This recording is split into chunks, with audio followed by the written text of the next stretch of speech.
Hello, good afternoon and welcome. My name is Susan Lynch. I am the Associate Director of Lifetime Learning at the University of Virginia's Office of Engagement.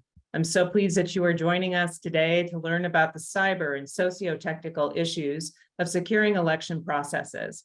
We'll also hear about a unique internship program that trains future cybersecurity professionals to protect election infrastructure in Virginia election localities. Please note, this is not a political discussion. This is an important discussion about the security and resilience of the infrastructure that help to make free and fair elections possible. Before starting the program, I want to provide some quick housekeeping items. If you have a question during the presentation, you may enter it in the webinar Q&A. You'll find resources in the webinar chat. Please also note this program is being recorded and will be posted in Lifetime Learning's podcast library in about a week or two. So now on to our speaker. Angela Orebaugh is an assistant professor in the computer science department in the School of Engineering and Applied Sciences at the University of Virginia. Her teaching and research are focused on keeping us safe and secure in the cyber world. Before joining academia as a professor, Orebaugh worked in industry for over 20 years, providing cybersecurity expertise to clients such as the National Institute of Standards and Technology, the Department of Defense, intelligence agencies, small businesses, and startups. While working with the NIST, she helped develop several security sections of the voluntary voting system guidelines. Her mission in academia is to leverage her industry expertise to add value and create exceptional student learning experiences. So thank you again for joining us for this Lifetime Learning program. Now I'm going to turn it over to Professor Orebaugh. Angela, please take it away. All right, thank you so much, Susan. So excited to be here today. I'm going to share my slides for today. All right. Hopefully that's showing up there for you. I'm so excited. Anytime I get to do anything with Lifetime Learning, I am a lifetime learner. So I'm always happy to be able to share with others, and especially to talk about securing the election process and the newly formed Virginia Cyber Navigator Internship Program, which we'll be talking about both of those here today.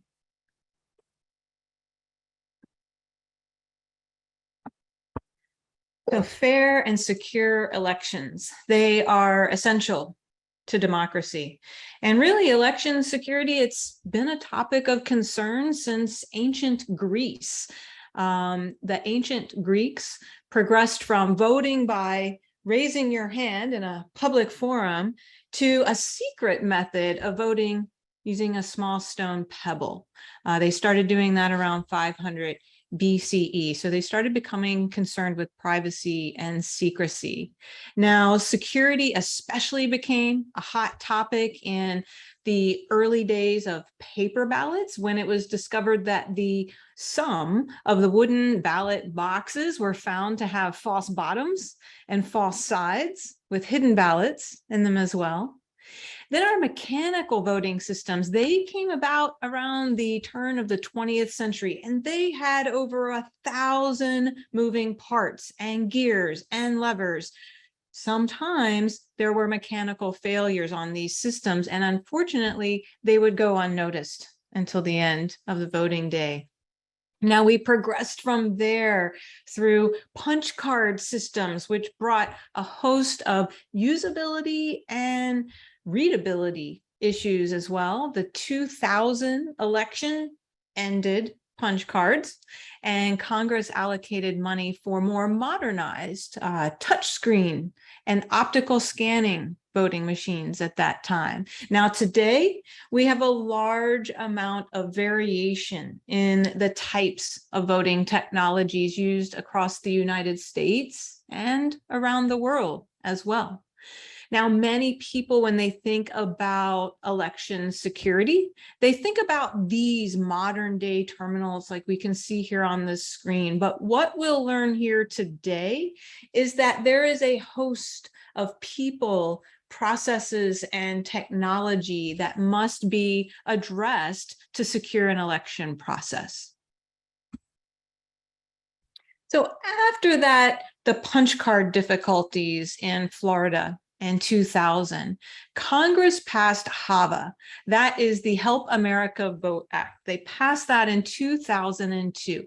It was created to make these sweeping reforms to the nation's voting process. So it created some really great things in the security world as well. It created some minimum standards for states to follow in several key areas of election administration. It also established the EAC, the Election Assistance Commission. The EAC was established to help states ensure their compliance with HAVA and also to distribute the funds to the states as well. So the EAC is charged with creating voting system guidelines and operating the federal government's first voting system certification program.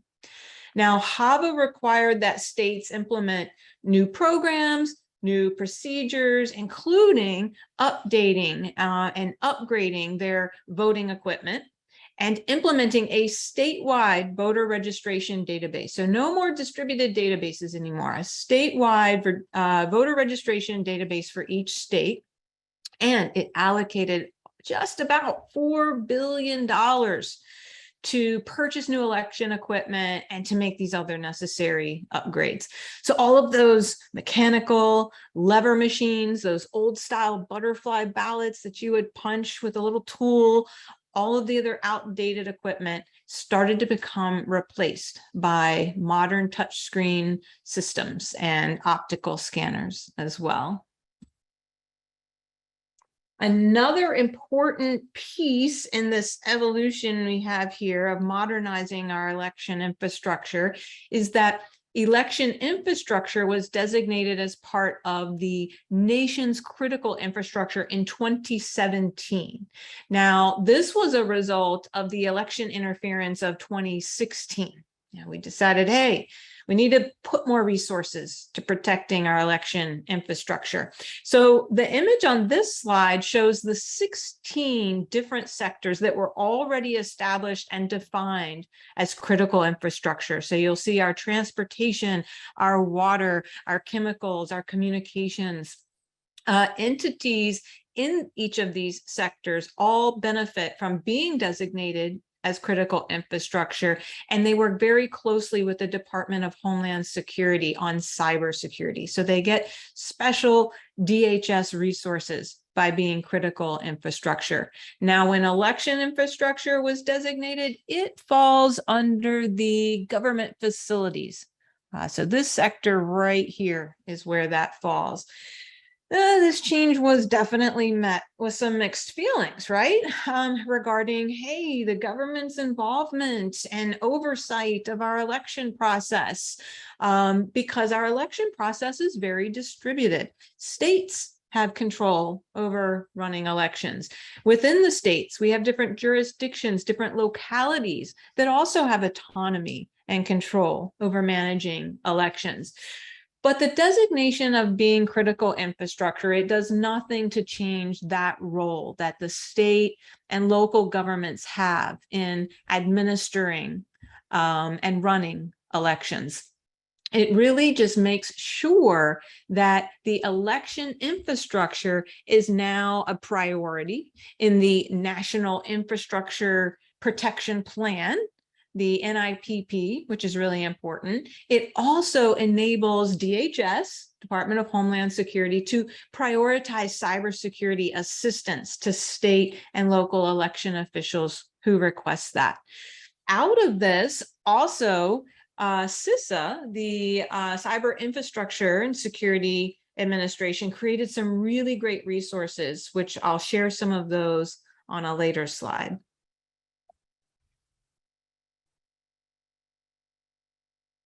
So here's an example, one example, there could be others, of an election ecosystem. So a secure election architecture and ecosystem like we see here is really critical to our democratic system. And each of these systems has a variety of IT components that all require security best practices. Many of the components in an election infrastructure are actually built on general purpose computing machines, such as If it's a web server, it's going to be running on a traditional web server platform. If it's a database, it's going to be running on your typical Windows or possibly Linux database platforms. Some of the other equipment will be running on standard laptops or standard tablets that some of you may already have in your home. So while this means that this infrastructure is subject to the same attacks that these other sectors are facing by using these same general purpose computing machines, it also means that experts in cybersecurity have already for decades now been identifying the best practices to mitigate many of these risks, to address the threats, and to protect the system. So this image here on the slide, it shows a variety of components that are part of a potential election ecosystem. And as you can see, it's not just those devices in the polling place that we all think about. That would be this one right here in the center, the BMD, the DRE. Those are the ballot marking devices, the direct recording electronic devices that you'll see in your polling place. But there's a lot of other components here as well. Election infrastructure is comprised of a diverse set of systems and networks and processes. And the election system, like I mentioned before, in the United States, it's not just one system. It's a collection of many different systems. Each locality's election infrastructure ecosystem is a collection of different components. Some of these are interconnected electronically, some of these are not, but they all must function together in order to conduct an election. So although they perform the same functions, system processes, and infrastructure, it varies from state to state. And often it varies between counties and cities, parishes, towns, for example, and different territories. There's pros and cons to that. One is if everything was the same, one potential vulnerability would affect everyone. Whereas if you have a variety of different types of systems out there, maybe one area is affected by that vulnerability, but this area over here is not running the same type of software, the same application, the same hardware, for example. So they're not going to be impacted. So an advantage in the cybersecurity world to being like that. Disadvantage, though, can just be managing everything. It's a lot to manage, and we need to have people with the right skill sets to be able to do that. So a few things here in this election ecosystem. You know, up here in this top left-hand corner, we've got that voter registration database that contains all of the voter information. Anyone who votes, your name, your address, party affiliation, last time you voted, different elections you voted in, for example. That is shown by just one little icon here, but really it is stored on a database. So you've got a database system, you've got a server that's running that. It's probably more than one because they'll want to back it up. So they'll probably have multiple databases. It's often accessed through online portals. So we can go in and check our information and update things. That is a big attack vector. And we'll see on a future slide here today, there have been instances where attackers have gotten into some voter registration databases and taken a look around, explored the information. Electronic poll books down here. You know, in the old days when we voted, we walked in and they had big paper books and they would page through till they found you and check your address. Some places still do that, but some places have upgraded to electronic poll books, e-poll books. It's replacing those paper poll books, and they provide a variety of advantages. It's real-time access back to that voter registration database to look people up, check people in. We'll see there's been a few issues with those as well. But still, with moving forward, we also have to deal with various potential threats. This EMS is really integral to the process of election because that's the election management system, and that's used to manage the election from beginning to end. So maybe you vote in a place where you have an actual paper ballot that you fill in the bubbles and it gets put into an optical scan machine. That ballot had to be defined, that ballot had to be printed out. So your election management system can help with defining ballots, sending that to the printer. In some other jurisdictions, you don't have a paper ballot, so that EMS actually sends the ballot directly to that touchscreen device for you to be able to vote there. It also connects back to that voter registration database to send and receive data, sometimes directly over a network. Sometimes, as you can see here, it might be transferred on something like a little thumb drive instead. Depends on how the locality chooses to set that up. The ballot marking device, DRE, I already mentioned that before. That is what you actually vote on in the particular locality where you vote. And the scanner up here just looks like an old-fashioned scanner, but really what that is where you put in your actual paper ballot if you use the kind where you fill in the circles, and that will tabulate all of the votes. Now we see mobile app here, and I know a lot of people are like, whoa, wait, we can vote mobile. Nope, we do not vote mobile yet at all. But there are some apps out there that some places are using where you can use your mobile phone to maybe log into the voter registration database, register to vote, check your information, and you can also maybe use that to pre-print a ballot to bring with you. So I could pre-print that ballot where I'm going to fill in the little bubbles and just already have that with me when I get there. Maybe I even fill it out before I get there and I put it into the optical scanner. Some places are doing that, but not mobile voting just yet. EMS, also same EMS is back here, but it's just shown again on this back end of the voting process because it's going to get all of those totals. It's going to get the totals that come in from the optical scans where we put in the paper ballot. It's going to get the totals that come in from those touch screen devices as well. And it's going to report those out. That's what ENR is. That is election night results. So the EMS can automatically send those results to a web server that gets updated real time. That's how all of the news agents start aggregating, and election night run around the clock coverage to report the results. So this here on this slide just gives a general idea of some of the systems that need to be protected, that are being protected, and that attackers might want to try to get into as well. All about securing the election process.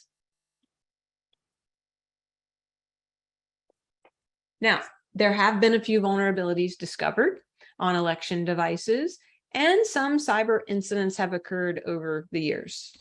I mentioned those electronic poll books before. E-poll books have had a few issues, and sometimes these issues aren't even an attacker actually breaking in. It's some sort of other issue that creates a problem, and that can still fall under a cyber incident. Because when we're talking cybersecurity, we're talking the three main goals of providing confidentiality, providing integrity, and providing availability. So if something impacts any one of those, it's considered a cyber incident.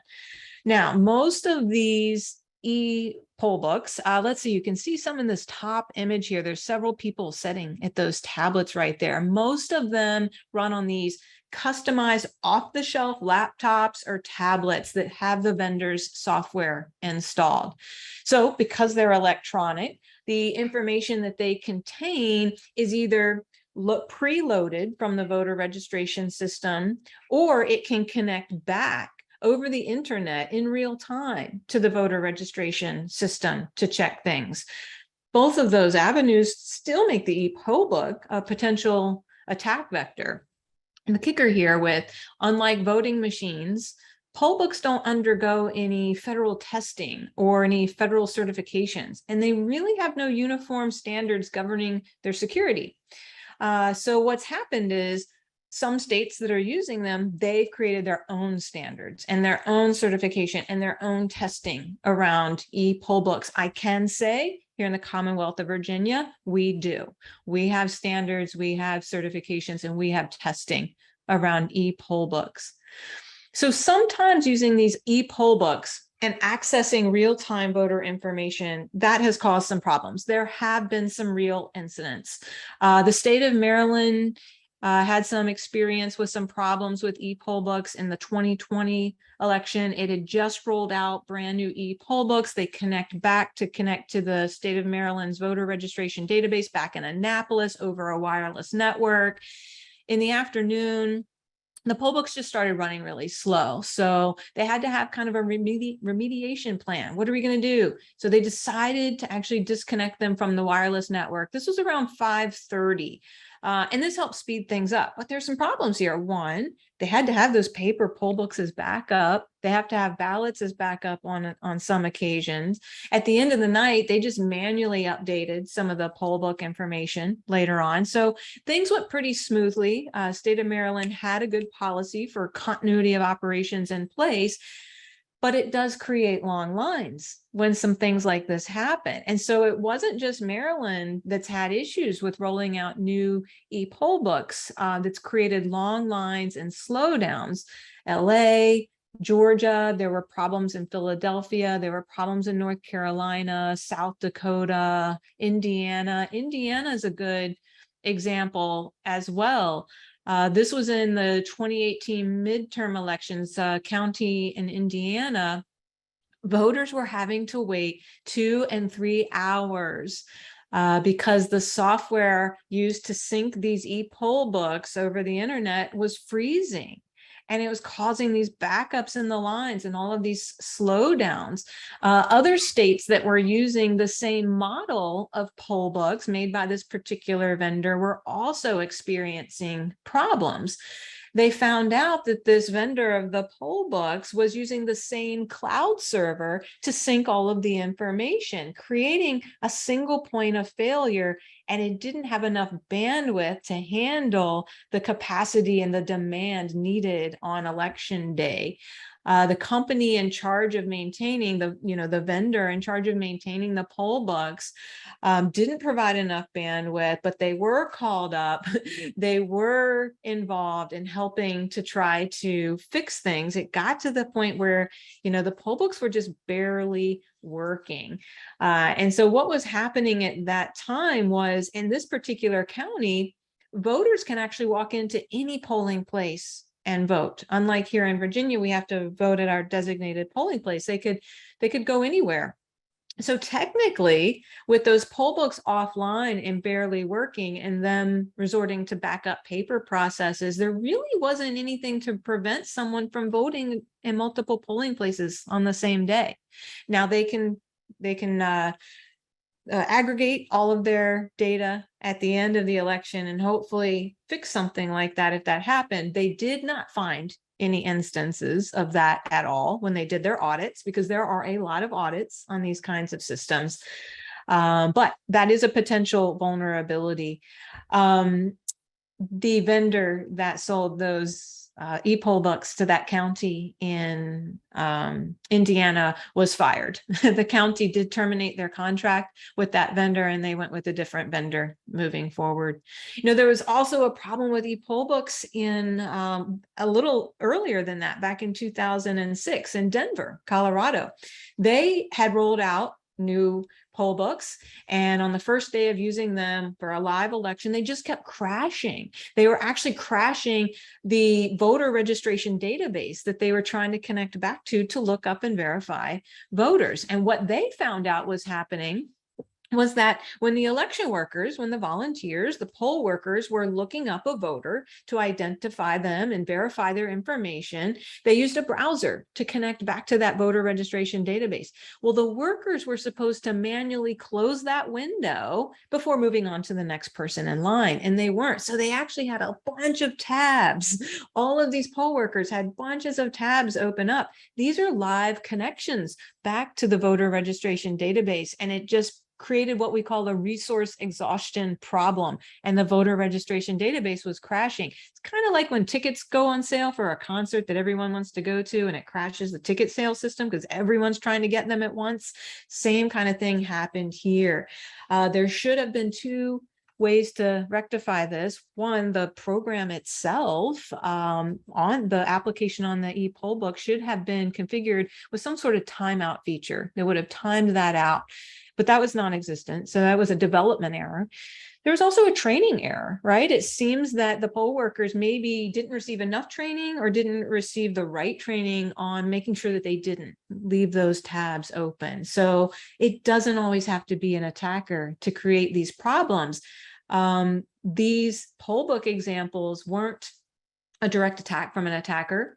And they may have been something that didn't directly change a vote count or a total at all, but it can indirectly impact the outcome of an election by causing confusion and causing delays.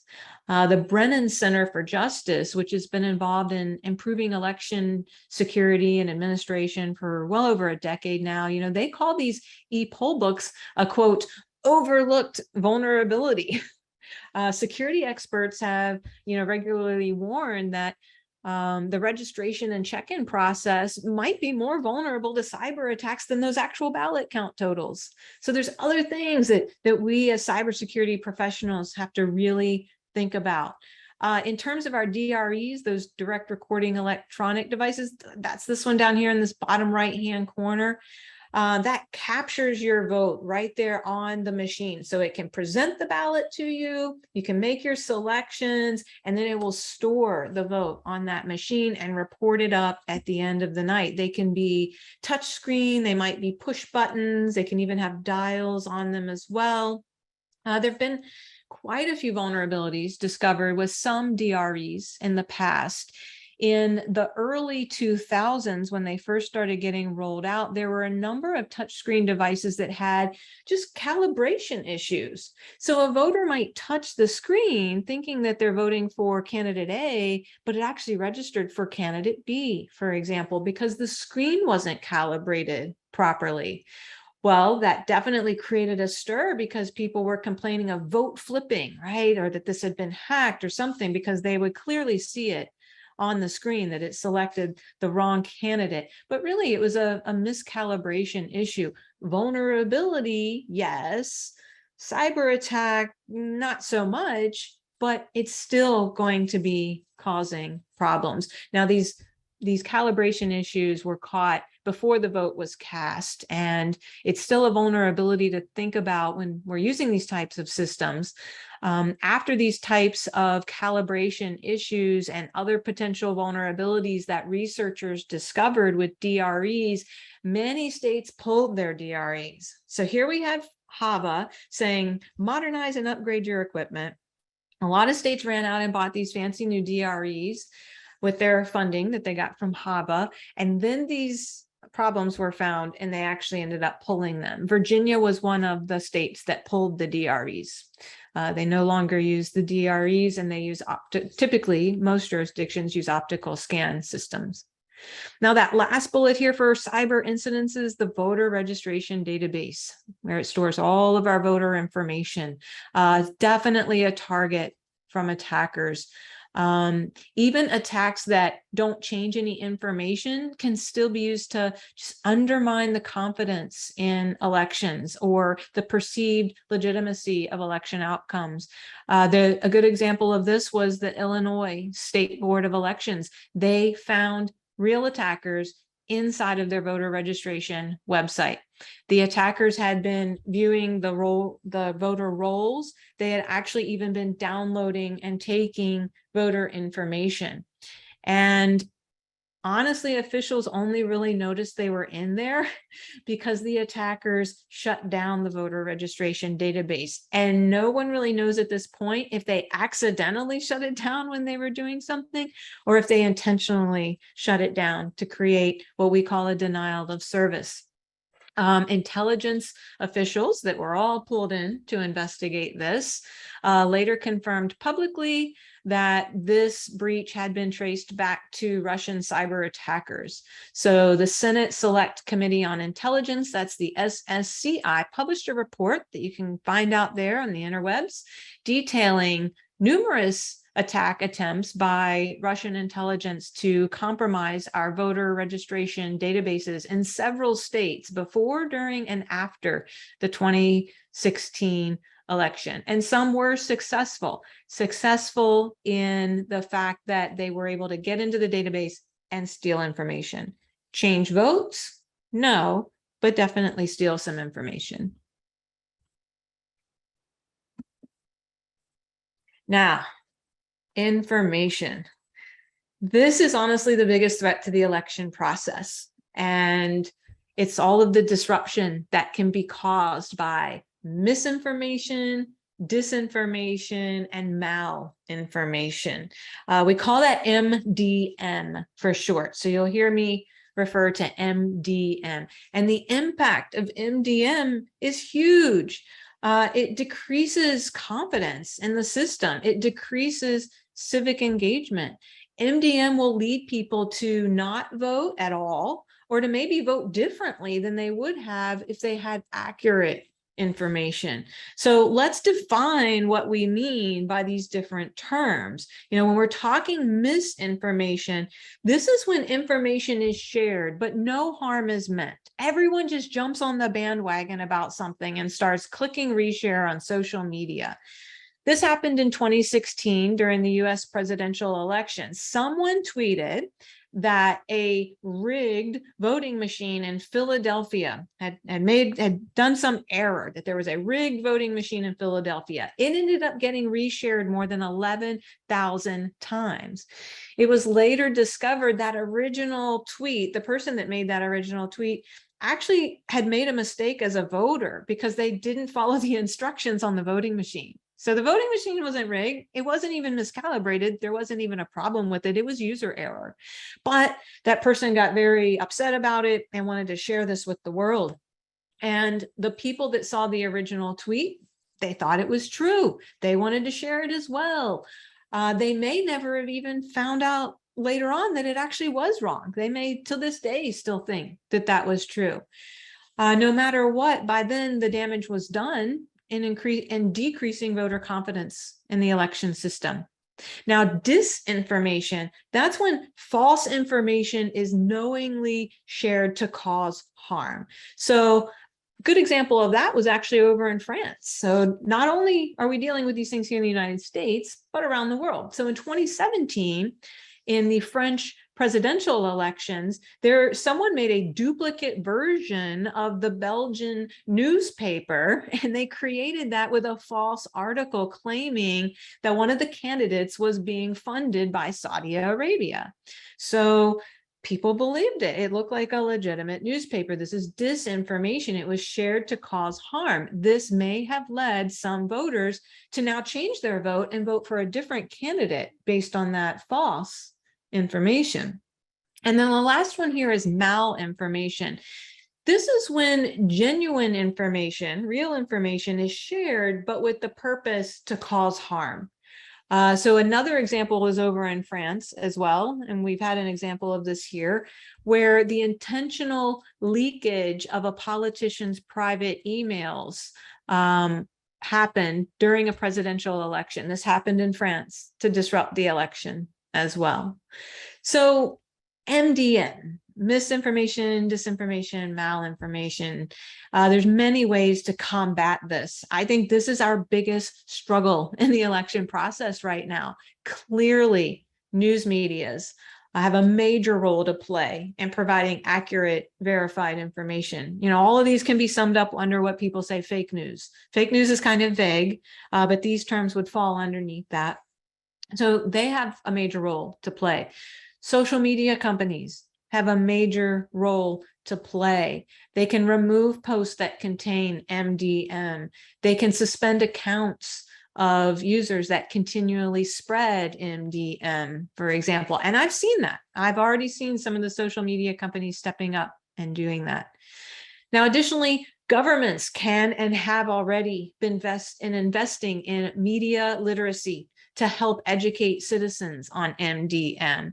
Some states have moved forward with myth busting, and they provide websites with election fact checking, which is really cool. And in fact, North Carolina's Board of Elections created a program called Mythbuster Monday, and they share a series of posts on Mondays that focus on debunking popular myths in North Carolina elections and national elections as well. They are aimed at primarily reaching the public through social media, which is likely where they're getting this information anyway. Also, some states have created rapid response units. They are an important way to help combat MDM.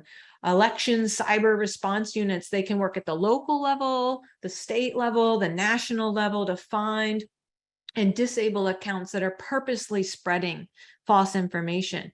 Colorado actually allocated state funding to hire 3 cybersecurity experts, and that's their entire job, is to monitor for MDM.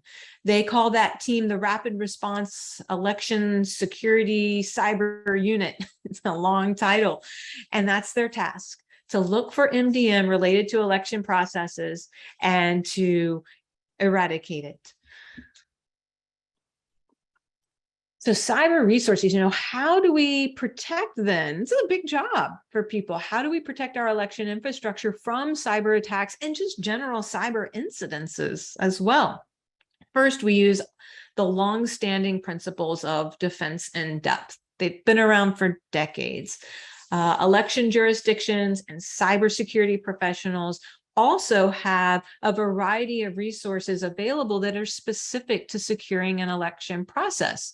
And this slide here just shows a sample of some of the available resources from MITRE, from Harvard, from the Center for Internet Security, from CISA, from even the Commonwealth of Virginia as well.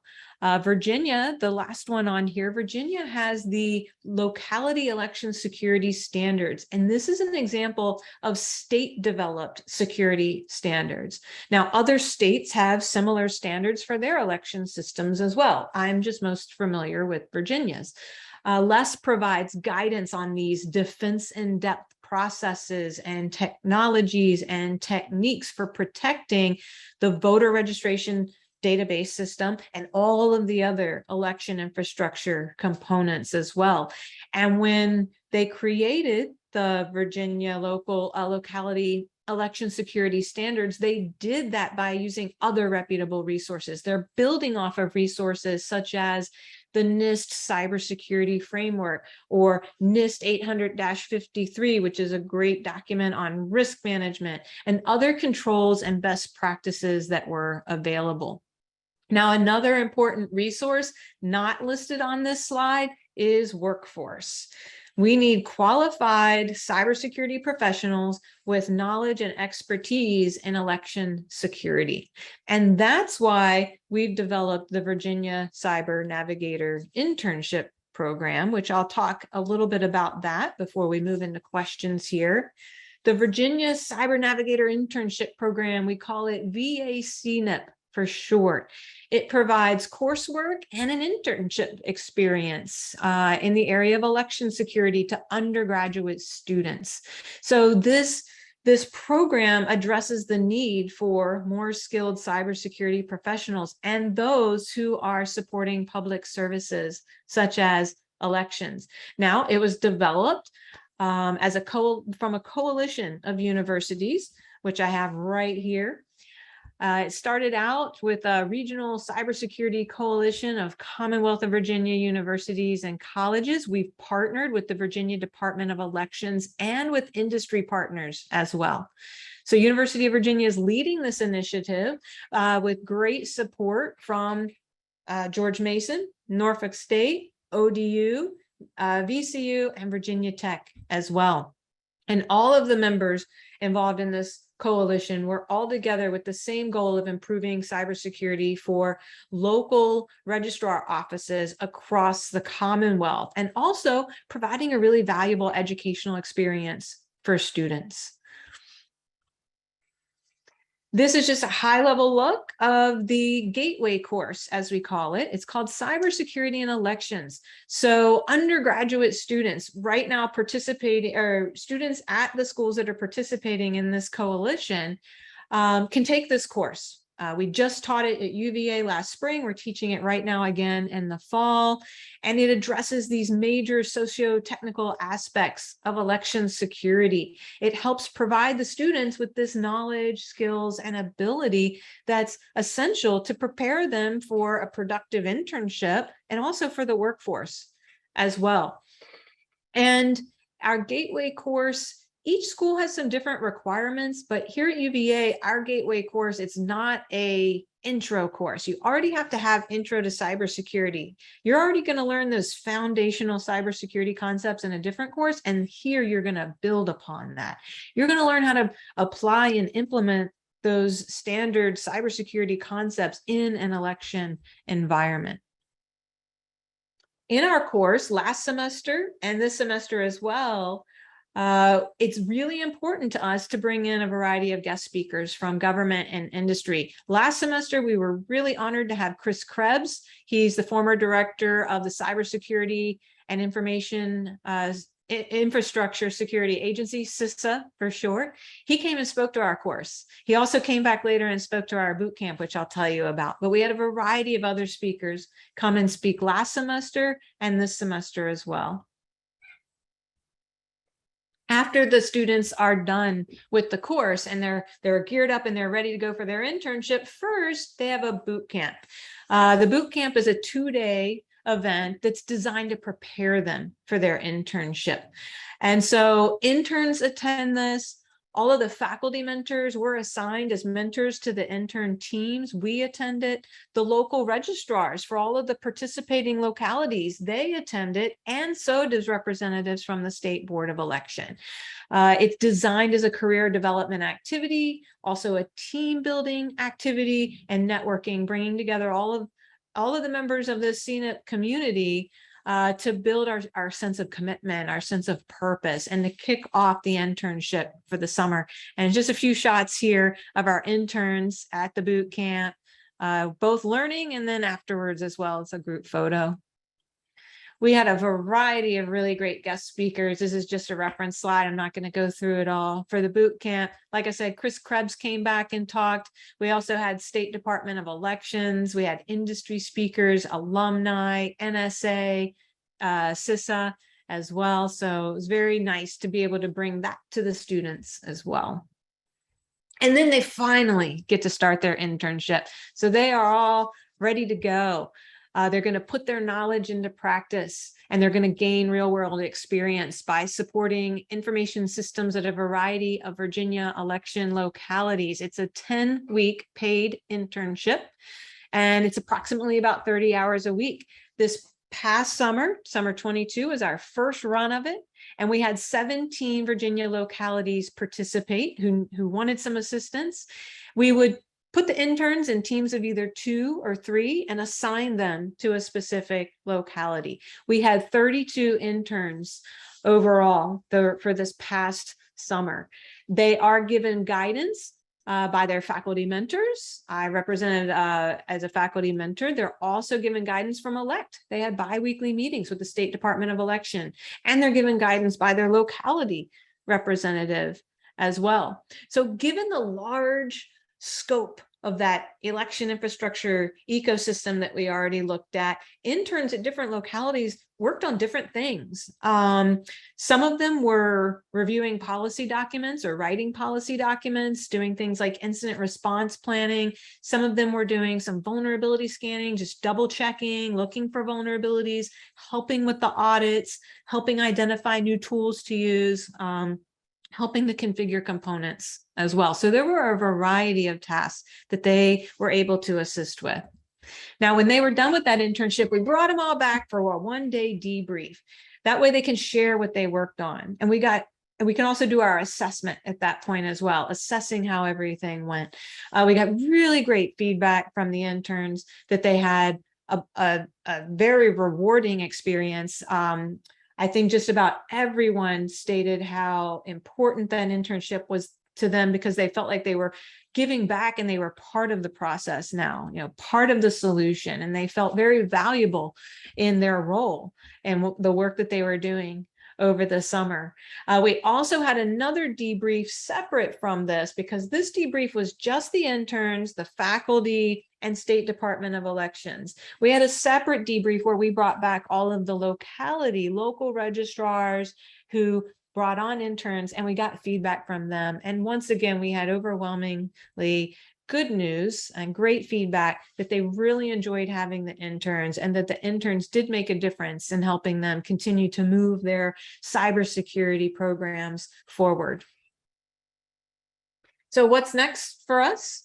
VA-CNIP, we're hoping, can serve as a model for other universities and other states who want to implement an election security education and internship program as well. Our curriculum and all of our supplemental materials will be shared and open source so that other states can adopt programs and offer it to their students. Equally important to securing our nation's election processes is securing other vital government infrastructure. So we're hoping that VA-CNIP can also serve as an inspiration and model for other public interest cybersecurity internship programs. So I say thank you for joining today to learn a little bit about securing the election process and about the VA-CNIP program. I would like to take the opportunity to recognize my other 4 colleagues on this slide who helped get VA-CNIP funded and implemented. I look forward to taking questions now. I have a link here on this slide that is for our internship program for anyone who's interested in reading a little more about it. We'll be posting more information throughout the rest of the fall semester as well. And there was another resource I want to mention before I forget. If you were brought to this event here today just because you're interested in elections and you're interested in election security, I wanted to share another great resource online that was perfect for lifetime learners. If anyone's familiar with Coursera and the courses that are offered through Coursera, there's actually one that you can take for free. I've taken it, and it's called Securing Democracy, I believe is the title of it, Securing Democracy. And it's a course by Alex Halderman, who is a professor at the University of Michigan. He's one of the known election security experts. He created this course. You can take it for free on Coursera, and I think it's fabulous. He tells some great stories. He gives a lot of historical perspective. He goes into more detail on what researchers are discovering for DREs and other vulnerabilities. So that, as you all are lifetime learners, might be a great resource for you. So thank you. I will take questions now. Okay, great. Thank you so much, Angela, for all that really great information. Before moving on to some other things, there is a question about the internship, and does one have to be in a specific location to participate in the program, or can it be done remotely? For the internship, so right now the interns are undergraduate students at one of the participating Virginia universities and colleges. The internship itself does require some on-site work at the locality. Some of the work is done remote. Now we're hoping to see this program expand over the next few years, but if anybody has any specific questions about interest in the internship, certainly you can feel free to email me. My email was on the last slide. Okay, great. One of the questions in the Q&A box has to do with absentee voting. You know, a lot of the presentation was on in-person voting, and we all know that many of us have taken advantage of absentee voting even more so during the pandemic. So the question is, what organization is focused on looking into the practices needed for the confidence and the integrity of the absentee process? And it says, I'm thinking of the end-to-end process from registration to identity verification to ballot counting. Yes, absentee voting is already happening now. Actually, I saw a friend post yesterday on Facebook that she's already gone and voted. So that is, I didn't have that outlined in the election ecosystem, but it is still part of that whole election ecosystem, because all of those ballots, all of those votes will still come into the locality, and they're going to be tabulated depending on how the votes are. A lot of times they're batch fed systems that are in the localities. They're going to be all tabulated there. That whole part of the process is also highly audited. It has a lot of standards around it. Each locality is going to be different. So there's not an overall kind of umbrella. Each state will provide guidance. So Virginia, for example, does provide standards and guidance for how to handle absentees ballots and what that process should look like, and what security measures. Physical security is really important for that part of the process. So all of that is outlined at the state level, implemented in each locality. Each locality is in charge of ensuring they're implementing the proper controls, ensuring they're complying with the standards, ensuring that they're auditing as well. Okay, this is a question that came in during the registration process. What can we do as voters to bolster the security and accuracy of our democratic elections? I would say check your registration info from time to time, right? When you go in to the in-person voting, they'll check some of that for you, ask you if you're still at the same address and everything. But it is beneficial to log into the voter registration database from time to time and just check your information. Make sure it hasn't been changed.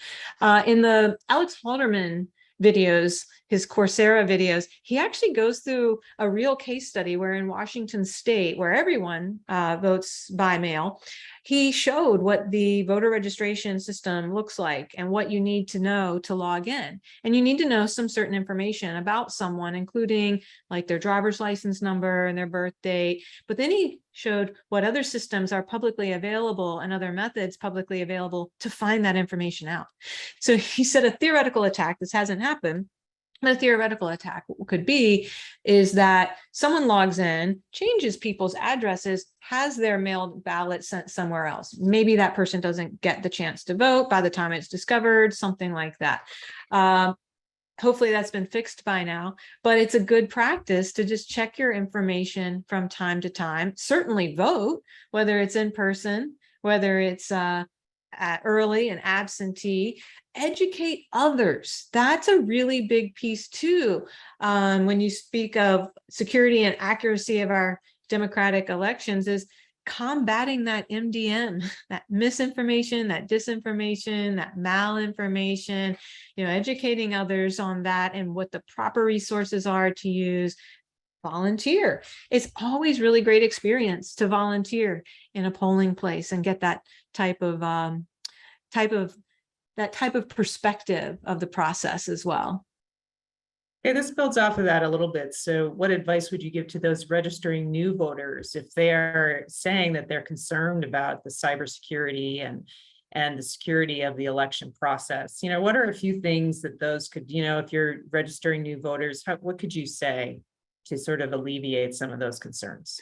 Yeah, so if you're a new voter, get your information from reputable sources, such as your local, your state, your national government. Don't get your information from social media. If you want to register in person, you can actually do that right at the DMV. The DMV will send that information and register you that way. There are other like Rock the Vote campaigns and different types of third-party campaigns where you can register. But if you're really concerned, go straight to the login for the voter registration database if you have the ability to get on the internet. If not, you can show up at the DMV and you can register that way. And then continue just keeping yourself, once again, educated using the proper sources, checking your information after you've registered for the first time. Go in and just check the accuracy. Maybe somebody typed it in wrong, right? You want to make sure that your voter registration information was put in there accurately. And then also importantly, since you're a first-time voter, make sure you follow the instructions at the polling place. The poll workers have been trained. They tell you exactly what to do in the process. Remember that incident with Philadelphia where someone thought that the machine was rigged, but it was actually a user error. They may not have followed the instructions and the polling place. So just making sure that you're following all of those instructions. Okay, great. Here's a question in the box, and I'm going to read it because it's quite a lengthy. You might be able to click it up on it too, Angela, to see it. So it's the first question. It's a professor here, something that concerns me. I have not seen much discussion since the event occurred in 2015. There was a serious breach of security at OPM. Data were exfiltrated, and I am not aware if data was infiltrated as well. As states move to systems containing voter and voting information on non-air-gapped systems, what changes and improvements have been undertaken since 2015 to protect the integrity of the voting ecosystem? Right. So the 2015 OPM hack, yeah, that was a big one. That disrupted my world for a little bit. The Office of Personnel Management with the government. And they stole records of people who had applied for security clearances. And so if anyone here has ever applied for a security clearance, the lengthy process of paperwork and everything, and you pretty much have to tell them everything that's happened to you since birth. that information was stolen on many, many thousands of individuals. I have information because I had an active top secret clearance. So that type of information was stolen. So just to give you a little background on what that breach was, because you're right, it was a serious breach. Data was stolen. It was exfiltrated. As the statement says here, we don't know if there was any data infiltrated, meaning was anything changed there? Was anything added there?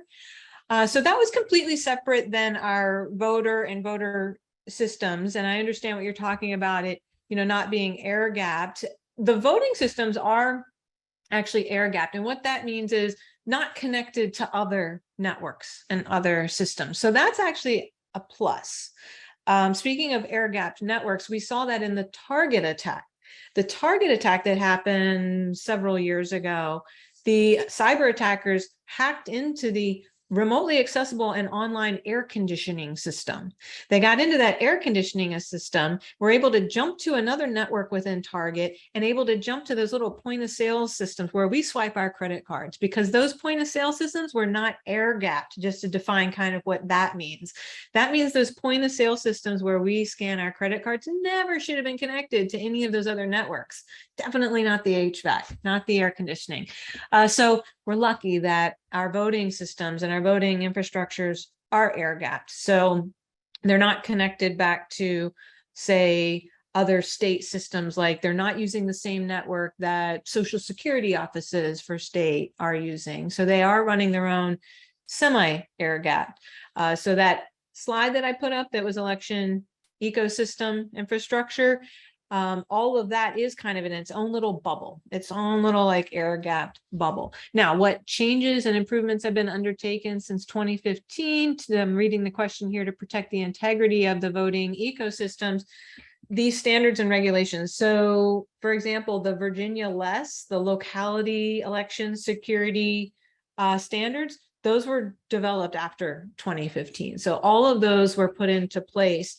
Audits have been put into place, increased monitoring, increased alerts, even increased personnel as well. So we're certainly putting in a lot more people, processes, and technology since then. Where that OPM data is, I don't know. Okay, great. So we're lucky to have an election officer with us this afternoon, and he just wanted to mention that we, as an election officer, we regularly have issues with people who think they've registered at the DMV, but we have not gotten the information. So that goes back to having us regularly check our information, and certainly before we head into an election cycle. Very good. So super excited to have at least one, maybe more election officers online today. And that's a great point. That's why I said, after you've registered, whether you did it online, DMV, another way, definitely always go and check. Make sure it's there. You don't want to show up at your polling place and find out you're not even registered. Most places that's still okay. You can register day of, but it's nice to have everything done in advance and double check all the info. So thank you for sharing that.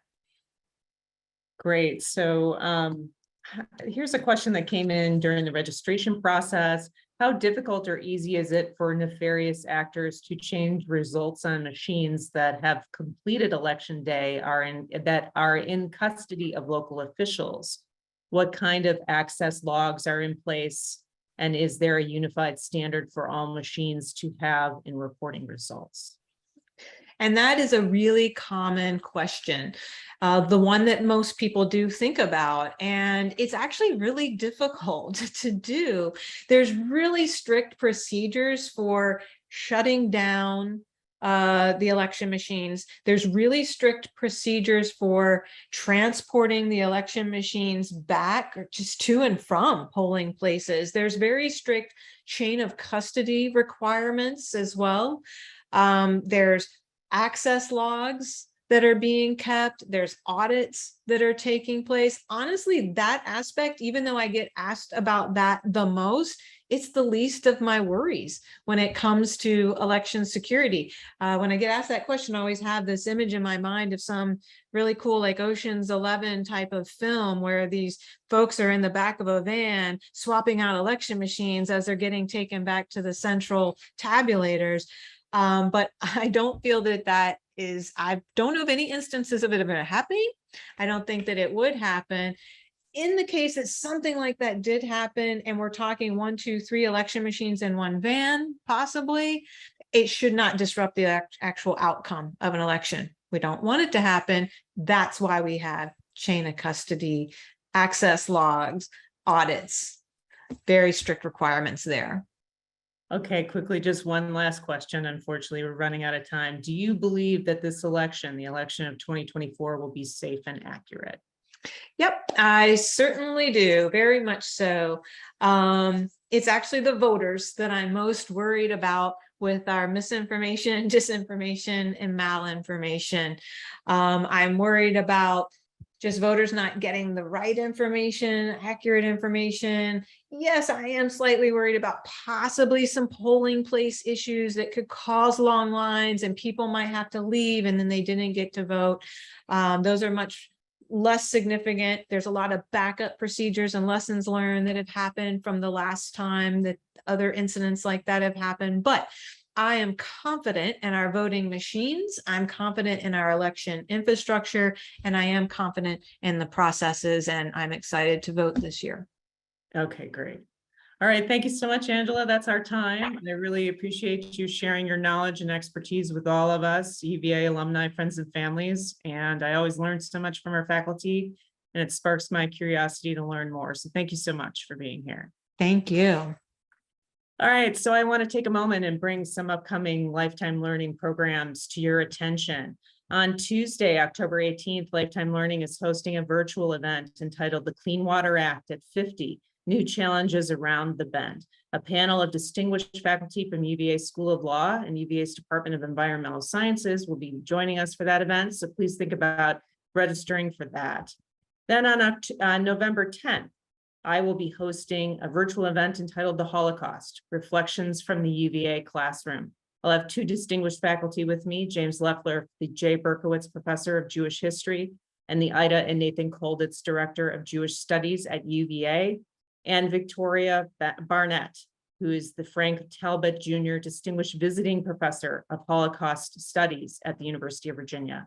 And they'll be with me on November 10th. Please think about registering for that. You can check out our Lifetime Learning programs, the podcast library, and our UVA Speaks podcast series to watch and listen to our UVA expert faculty. You can find all of our Lifetime Learning events and online resources at our website at engagement.virginia.edu/learn. So thank you again for joining us. Please stay safe and be well, and enjoy the rest of your afternoon. Thank you so much.